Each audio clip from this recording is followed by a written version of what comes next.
Tonight, St. Louis Public Schools is responding to frustration over tornado-damaged schools not reopening. 4 of the 7 schools damaged last May are still closed, and parents told us there's been a lack of communication from the district about what is next.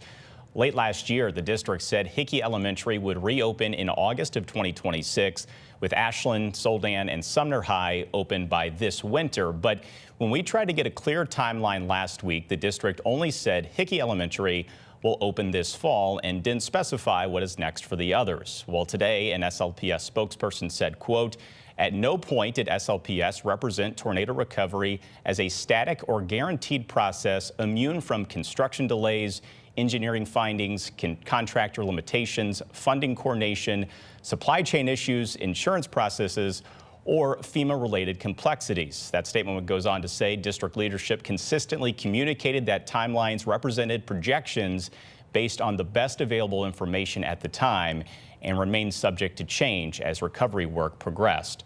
End quote. Well, in the new statement, the district still did not give a clear timeline on when the 4 schools would reopen.